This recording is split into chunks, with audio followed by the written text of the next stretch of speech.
लालगंज की जनता हमारी है, हम परिवार के लोग हैं, परिवार के साथ हैं। लालगंज सीट पे मुन्ना शुक्ला के प्रभाव को आप कैसे देखते दबदबा हो सकता है, लेकिन प्रेम और आत्मीयता नहीं है। हैं कि इस सीट पर चिराग पासवान की भी नजर है? कोई पद, कोई चीज हमको न झुका सकती है, न प्रलोभन हमको आगे कर सकता है। मुख्यमंत्री का चेहरा नीतीश कुमार ही होंगे या फिर चुनाव के बाद फैसला लिया जाएगा? हम कुकुरमुत्ते की तरह जन्म लेने वाली 5 साल वाली पार्टी नहीं है। कुछ चीजें हम ऐसी लेकर आ रहे हैं कि कल्पना से परे होगा। जिस समाज की आपने चर्चा की है, भूमिहार समाज की, उस समाज ने शहाबुद्दीन जैसे दुर्दांत अपराधी ने 2-2 भाइयों को चिमनियों में जलवा दिया। चिराग जी हमारे भी नेता हैं, हमारे भी एनडीए के नेता हैं, हम भी उनके विधायक हैं। लालगंज में डिग्री कॉलेज नहीं है सरकारी, उस डिग्री कॉलेज की स्थापना कराएंगे। लालगंज भगवानपुर की जनता, मन उसका एनडीए है, दिमाग उसका एनडीए है, और इसलिए विजय ही विजय है, एनडीए की ही विजय है।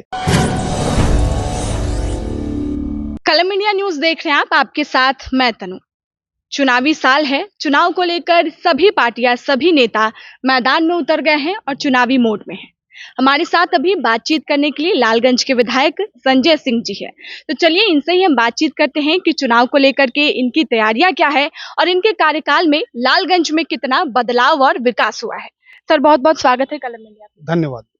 सर चुनाव की तैयारियां कैसी चल रही? देखिए, हमारे नेता अटल बिहारी वाजपेयी जी ने भारत की संसद में कहा था कि हम कुकुरमुत्ते की तरह जन्म लेने वाली 5 साल वाली पार्टी नहीं है। हम 365 दिन काम करने वाली पार्टी हैं, और चुनाव है नहीं है, इससे हमारे काम को, हमारी गति को अंतर नहीं पड़ता है। 365 दिन लोगों के साथ रहना है, लोगों के सुख दुख में सहभागी रहना है और काम करना है, यही हम सब लोग करते रहते हैं। सर सरकारी सेवक से विधायक बनने तक का, या यूं कहें कि सरकार बनाने तक का सफर कैसा रहा, इसकी शुरुआत कैसे हुई? देखिए, हम बचपन से राष्ट्रीय स्वयंसेवक संघ के स्वयंसेवक रहे, राष्ट्रीय स्वयंसेवक संघ के जिला के सह कार्यवाह रहे, और विद्यार्थी परिषद जब विद्यार्थी जीवन में आए इंटर में, तो एबीवीपी में हमको भेजा गया। एबीवीपी का काम हमने पूरे मनोयोग से चंपारण की धरती पर किया, और उस समय जब हम आए थे, उस समय कम्युनिस्टों का राज हुआ करता था चंपारण की धरती पे। वहाँ कम्युनिस्ट के विधायक रहते थे, कम्युनिस्ट के एमपी रहते थे, कम्युनिस्ट का प्रभाव कॉलेज पे रहता था। उन सभी प्रभावों को हम लोगों ने निर्मूल किया, और वहाँ से जब हम आगे बढ़े तो कुछ कालांतर में चल कर के पारिवारिक पृष्ठभूमि हमारी ऐसी थी जिसके कारण मुझको सरकारी सेवा में जाना पड़ा। लेकिन वो भाव, वो जज्बा दिल के अंदर बरकरार रहा कि समाज की सेवा करनी है, समाज के साथ जीना है। वो आगे चल कर के हम सरकारी सेवा में रहने के बाद भी राष्ट्रीय स्वयंसेवक संघ के इस वैशाली जिले के जिला के सह कार्यवाह का दायित्व मेरे जिम्मे रहा, और संघ का काम हमने किया। लेकिन वो जज्बा कहीं से मन में था। पारिवारिक पृष्ठभूमि कुछ ठीक हुई, बच्चे पढ़ लिख के आ गए, तो हमारे मन में जो भाव था परिवार का भी हुआ कि आप समाज सेवा में जाना चाहते हैं तो आप स्वतंत्र हैं, और वहीं से हमने सरकारी सेवा समाप्त की। और भारतीय जनता पार्टी ने मुझको उस समय में 18 में जब हम नौकरी छोड़ कर आए, मेरी नौकरी अभी कोई 12-13 साल बची हुई थी, बावजूद इसके 12-13 साल पहले हमने नौकरी छोड़ दिया। तो सामान्य बात नहीं था कि कोई सरकारी नौकरी छोड़ करके आ जाए, जब न टिकट की गुंजाइश है, न चुनाव लड़ने का कोई विषय है। लेकिन हमारे मन में भाव था कि हमको पार्टी का काम करना चाहिए, समाज का काम करना चाहिए। तो हम भारतीय जनता पार्टी ने हमको उस समय में पूरे बिहार में एक महा जनसंपर्क अभियान चल रहा था। उस जनसंपर्क अभियान का हमको पूरे बिहार का सह संयोजक बनाया। ये मेरे लिए बहुत बड़ी उपलब्धि थी। इसलिए उपलब्धि थी कि एक सामान्य व्यक्ति जो सरकारी सेवा में है, वो अगर नौकरी छोड़ के आ रहा है, तो पार्टी हमको इतना महत्व दी। वो हमारे पुराने बैकग्राउंड को, पुरानी पृष्ठभूमि को देखते हुए और हमारे कार्य क्षमता को देखते हुए पार्टी ने किया था। वहाँ से फिर आए, 18 में भारतीय जनता पार्टी के काम में लग गए, और उसके पहले भी हम जब 90 में, 89 में भारतीय जनता पार्टी का काम किए थे। लोकसभा के प्रभारी हम थे मोतिहारी में। लेकिन सरकारी सेवा में जाने के बाद आप राजनीति के क्षेत्र में काम नहीं कर सकते, तो 18 में फिर राजनीति के क्षेत्र में पुनर्प्रवेश हुआ मेरा। और 20 में लोकसभा विधानसभा का जब चुनाव आया, तो कहते हैं कि हमारा गठबंधन था, एनडीए का गठबंधन था आदरणीय रामविलास पासवान जी की पार्टी से। कालांतर में किन्हीं कारणों से वो टूट गया एनडीए से के गठबंधन उनके साथ टूट गए। तो लालगंज की सीट पर चूंकि उनका था, वहाँ पर एनडीए के विधायक थे वहाँ पे, तो फिर भारतीय जनता पार्टी ने अपनी ओर से हमको उतारा, और फिर हम विधायक बने। यही हमारा सफर रहा। काफी चुनौतीपूर्ण सफर रहा। सर इस बार चुनावी मैदान में ऐसे कौन से मुद्दे होंगे जिनको लेकर के आप इस बार मैदान में उतरेंगे? देखिए, हमारा मुद्दा जिन जिन चीज़ों को हमने कहा था, हमने अपने चुनाव में कहा था कि हम घुड़परास की समस्या से अपने किसानों को निजात दिलाएंगे और पूरे क्षेत्र में जब हम घूमते थे तो लोग हमको कहते थे, सारे किसानों का कहना था कि एक काम अगर आप करा दीजिएगा तो ये हम लोगों का कल्याण हो जाएगा और आपसे कोई अपेक्षा उसके बाद नहीं है। हमारी फसल बर्बाद होती है, हमारी फसल खराब होती है। तो वो मन में मेरे भाव था। बिहार की विधानसभा में हम लोगों ने प्रस्ताव लाया कि चूंकि घुड़पड़ास को मारना या कोई भी जंगली ये जानवर को मारना वो अपराध था। बिहार की विधानसभा में ये पारित हुआ कि भाई घुड़पड़ास मारा जा सकता है। और आपको जानकारी दे दें कि पूरे बिहार में सबसे पहले और हैदराबाद से एक शूटर बुलाए गए और लालगंज के पूरे भगवानपुर और लालगंज प्रखंड में घुड़पड़ास मारे गए, हजारों की संख्या में मारे गए।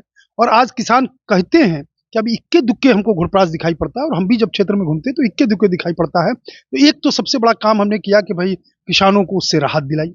दूसरा, हमने जो लोगों से वादा किया था कि भाई हम आपके सुख दुख में साथ रहेंगे। जब हम चुनाव में घूम रहे थे तो हमको कुछ लोग कहते थे, किसी किसी नेता का नाम लेकर के, वो नाम नहीं हम लेंगे, कि भाई फलाना आप नहीं हो जाइएगा कि क्षेत्र से लापता हो जाइए। तो हम घूमते थे, पलटते थे, हम कहते थे कि डायरी रखिए और नोट करिए आज से कि मैं कितनी बार आता हूँ। और अब 2-3 महीने बीतने के बाद भी ही लोगों ने प्रणाम किया, उन लोगों ने कि भैया भैया अब हम लोग मान गए कि आप साथ रहने वाले हैं। तो एक तो सुख दुख में साथ रहना और वो जो हमने वादा किया था वो हमने वादा पूरा किया। उसके साथ साथ हमने नई चीजें खड़ी की, जैसे लालगंज का हॉस्पिटल। हम जब गए थे वहां पर, भगवानपुर में चूंकि हॉस्पिटल पहले से है, तो हम जब लालगंज के हॉस्पिटल में गए तो रेफरल हॉस्पिटल एकदम पोस्टमार्टम हाउस जैसा दिखता था। तो हमने पहले तय किया कि सारी यहाँ सफाई कराई जाए, रंग रोगन कराया जाए, यहाँ की व्यवस्था दुरुस्त की जाए। वो हमने कराया। उसके बाद हम लगे कि यहाँ कैसे नई बिल्डिंग बने, नए इक्विपमेंट आए, नई व्यवस्था खड़ी हो। तो ऊपर वाले की कृपा और हमारा परिश्रम कि वहाँ पे एक 8 करोड़ की लागत से 3 मंजिले हॉस्पिटल का निर्माण अब पूर्णता की ओर है और एकदम भव्य बिल्डिंग, जिसकी कल्पना वहाँ कोई नहीं करता था कि इतना भव्य बिल्डिंग का हॉस्पिटल बनेगा। साथ साथ जब कोविड के काल में एक हॉस्पिटल के निर्माण की बात आई, कमिश्नरी लेवल पे होना था, तो हमने अपने उस समय के तत्कालीन स्वास्थ्य मंत्री मंगल पांडे जी से अनुरोध किया कि ये हमारे यहाँ दीजिए, मेरे पास जगह है। और उन्होंने स्वीकृत किया और कोविड का एक अस्पताल जिसमें बना, वो आज वहाँ जाकर के लोग इलाज कराते हैं। आप उसके अंदर जाइएगा तो आपको लगेगा ही नहीं कि हम किसी माने प्रखंड के स्तर के हॉस्पिटल में आए हैं, लगेगा किसी बड़े शहर के बड़े हॉस्पिटल में आए हैं। और इतनी अच्छी व्यवस्था, इतना चकाचक फुली एयर कंडीशनड व्यवस्था के साथ हमने खड़ा किया है। उस हॉस्पिटल में सिजेरियन की व्यवस्था हमने प्रारंभ कराई है, उस हॉस्पिटल में अल्ट्रासाउंड हमने प्रारंभ कराया। ठीक है, कुछ तकनीकी व्यवधान आते रहते हैं तो वो ठीक करते हैं वो लोग और फिर काम प्रारंभ होता है। ये सब विषय हैं।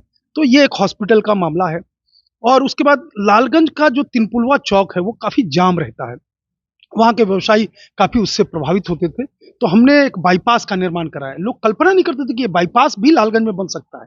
वो हमने एक 15 करोड़, 14.5 करोड़ की लागत से एक बाईपास का निर्माण कराया है। हॉस्पिटल कराया, बाईपास कराया। श्रृंगी ऋषि जी का आश्रम जो मेरा पुरातन धरोहर है, वहाँ पर ढह गया था। उसका हमने अपने ने विधायक कोष जिसको कहते हैं, मुख्यमंत्री क्षेत्र विकास निधि, उससे हमने निर्माण कराया है। उसके बाद वहाँ गुरु नानक शाही गुरुद्वारा है, जहाँ गुरु नानक देव जी आए थे, उसको पूछने वाला कोई नहीं था। वहाँ एक हमारे प्रदीप भैया हैं, वो लगे रहते थे दिन रात उसकी सेवा में। तो हम जैसे गए तो हमने पर्यटन विभाग से करोड़ों रुपया ला करके उसका निर्माण कराया और आज वहाँ 2 मंजिला हॉल और शौचालय, कमरे आदि का निर्माण अंतिम चरण में है। तो ये सब हमने काम कराए हैं। फिर भगवानपुर में और लालगंज में स्टेडियम का निर्माण का स्वीकृति हमने प्राप्त किया है। हमारे यहाँ कोविड के काल में हम एक-एक व्यक्ति को इलाज कैसे हो, जो भी सूचना हम तक आती थी उनको ऑक्सीजन सिलेंडर पहुँचाना हो तब, चाहे दवाइयाँ पहुँचानी हो तब, ये सारे काम हमने किए।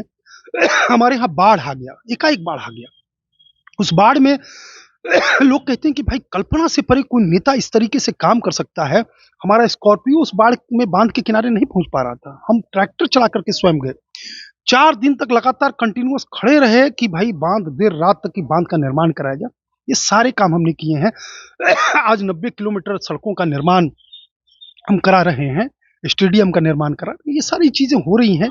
जनता के सुख दुख में साथ रहना, विकास का काम करना है, यही जीवन है। असल नेता वही होता है जो जनता के सुख दुख में उनके साथ खड़ा हो। तो सर, ये तो पिछले चुनाव के मुद्दे थे, लेकिन इस बार ऐसे कौन से मुद्दे हैं, अगर आपको जनता चुनती है तो आप उनको पूरा करेंगे? इस बार का कोई एजेंडा होगा, मुद्दा होगा?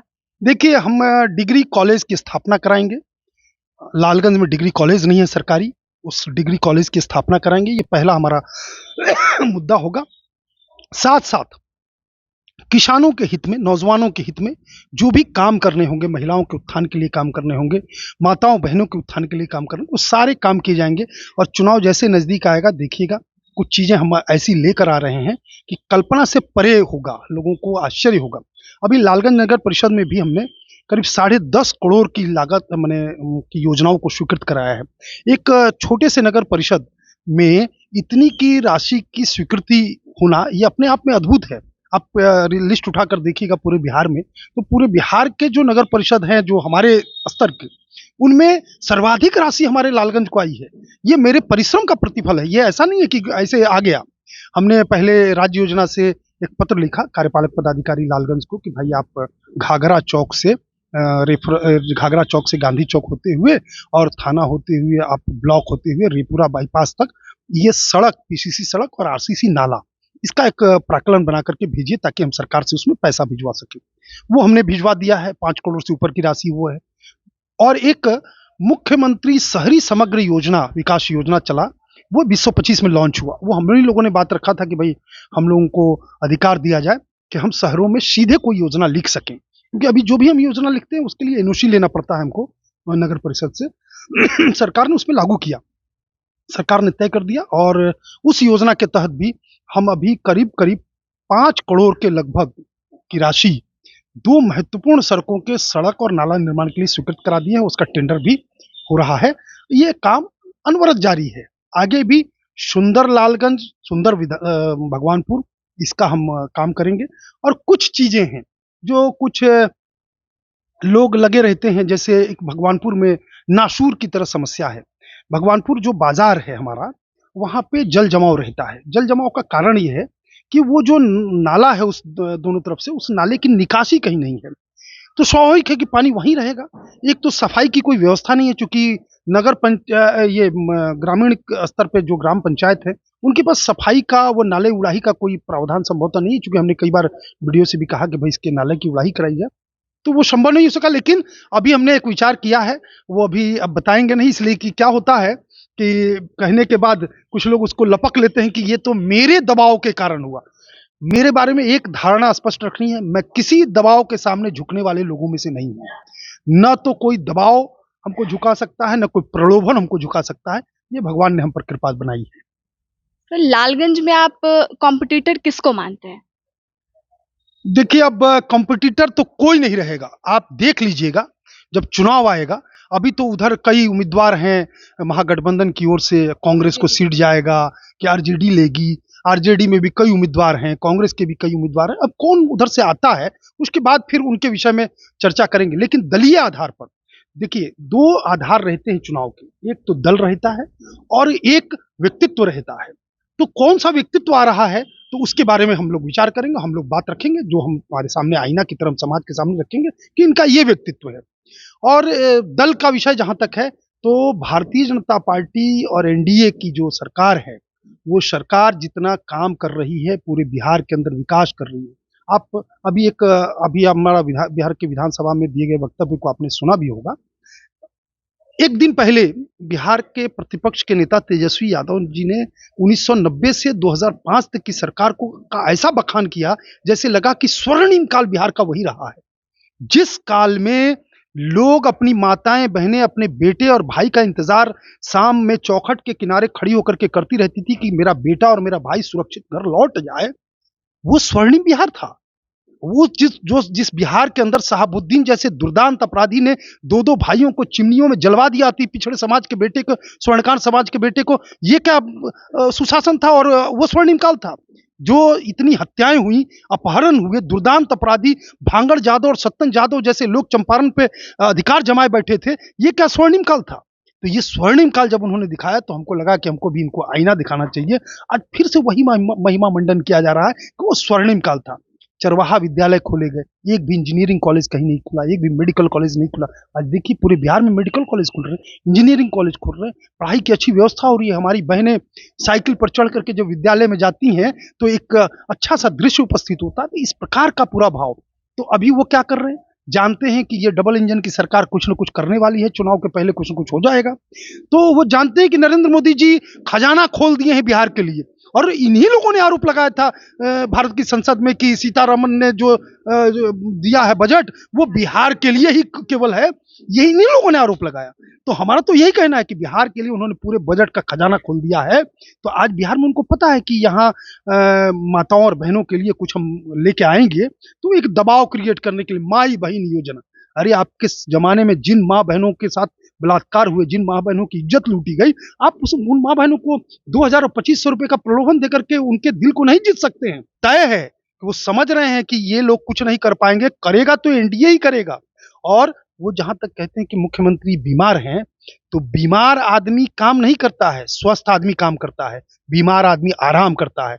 आप ये सत्र गुजरा है, बजट सत्र गुजरा है, आप उनका पूरा रिकॉर्ड उठा करके पता करवाइए कि कितने घंटे वो सदन के अंदर रहे। प्रतिपक्ष के नेता तेजस्वी यादव वो आराम फरमाते रहे हैं, और बिहार के मुख्यमंत्री नीतीश कुमार जी सदन में बैठ करके बिहार की योजनाओं को क्रियान्वित कैसे किया जाए उसका चिंतन करते रहे हैं। तो बीमार आदमी आराम कर रहा था, तेजस्वी यादव आराम कर रहे थे, और स्वस्थ आदमी बिहार के सदन में बैठ करके विचार कर रहा था कि बिहार की जनता का भला कैसे होगा। ये तो उनका वो कहते रहेंगे, दुनिया सब समझ रही है। मुख्यमंत्री का चेहरा नीतीश कुमार ही होंगे या फिर चुनाव के बाद फैसला लिया जाएगा? देखिए, हमारे सभी नेताओं ने कहा है कि हम मुख्यमंत्री हमारे जो एनडीए का चेहरा, हम चुनाव हमारा मुख्यमंत्री जी ही के को आगे करके हम लड़ेंगे, उन्हीं के चेहरे पर लड़ा जाएगा। ये तो हमारे सभी नेताओं ने कहा है। लालगंज सीट में मुन्ना शुक्ला के प्रभाव को आप कैसे देखते हैं? देखिए, अब क्योंकि उनका काफी दबदबा रहा है। हाँ, दबदबा, ये शब्द आपने सही चयन किया। दबदबा हो सकता है, लेकिन प्रेम और आत्मीयता नहीं है। दबाव में कोई आदमी आपकी बातों को सुन जरूर लेगा, लेकिन आत्मा उसकी कहीं और रहेगी। और व्यक्ति के विषय में जब आपने पूछ ही दिया है, तो हम आपको बताएं कि उनको पिछली बार 27,000 वोट मिले थे, 26,000 कुछ वोट मिले थे। फिर भी वो चर्चा में रहे थे। चर्चा में रहेंगे ना, चर्चा में रहेंगे, इस बार भी चर्चा में रहेंगे। इस बार एनडीए, हाँ, इस बार महागठबंधन के आरजेडी के टिकट से वो काफी माने उनका है कि भाई हम ही लेके आ रहे हैं। खैर वो आगे का विषय है कि वो क्या होता है उनकी पार्टी में। लेकिन अभी आपको हम बता दें कि सारे समीकरण और लालगंज भगवानपुर की जनता, मन उसका एनडीए है, दिमाग उसका एनडीए है, और इसलिए विजय ही विजय है, एनडीए की ही विजय है, ये हमेशा ध्यान रखिए।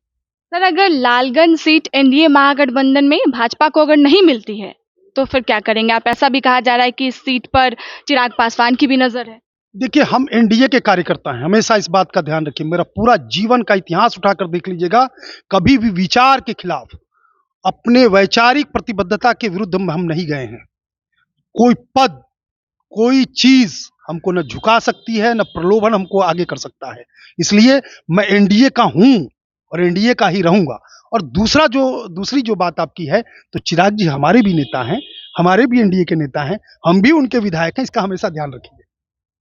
एक सवाल, जो ये आप सर पे मुरट्ठा बांधते हैं, इसके पीछे की वजह क्या है? देखिए, हम सनातनी हैं, और सनातनी होने का गर्व भी हमको है, और इसलिए ये भगवा मुरेठा मेरे माथे पर है। जीवन के अंतिम क्षण तक हम चाहेंगे कि मुरेठा मेरे माथे पर रहे, और इसी मुरेठे के साथ हमको श्मशान घाट तक भी पहुंचाया जाए, ये मेरा विचार होगा, ये मेरी अभिलाषा होगी। लालगंज की जनता के लिए क्या कहना चाहेंगे आप? लालगंज की जनता हमारी है, हम परिवार के लोग हैं, परिवार के साथ हैं। और एक चीज और बता दें आपको, जब हम चुनाव के लिए हमको पार्टी ने आगे किया, तो कुछ लोग इस बात का प्रोपगंडा उड़ाने में लगे रहे कि ये बाहरी हैं, लेकिन असत्य टिक नहीं सकता है सत्य के सामने। ये असत्य 3 दिनों में उड़ गया हवा की तरह कि हम बाहरी हैं। अरे मेरा घर उस लालगंज विधानसभा क्षेत्र में है, भगवानपुर के शाह मियां रोहुआ पंचायत के रसूलपुर पट्टी के हम रहने वाले। ये 3 दिनों में पूरा विधानसभा जान गया और असत्य खत्म हो गया, और लोगों ने इस भाव को खत्म कर दिया। हम पूरा परिवार है लालगंज। लालगंज सीट में मुन्ना शुक्ला के प्रभाव को कैसे देखते हैं आप? क्या लगता है वो आपके लिए चुनौती है? और चुनाव में क्या भूमिहार वोट बैंक खसकेगा उनके साथ? जी नहीं। जिस समाज की आपने चर्चा की है, भूमिहार समाज की, उस समाज ने 1990 से 2005 तक के उस तांडव को देखा है, जब सड़कों पर उस समाज के लोगों को बोलने नहीं दिया जाता था। लाठी पिलावन और तेल पिलावन और लाठी घुमावन रैलियां की जाती थी। समाज का कोई व्यक्ति सड़क के किनारे निकल करके अपनी बात नहीं कह सकता था। वो समाज इसको भूला है क्या?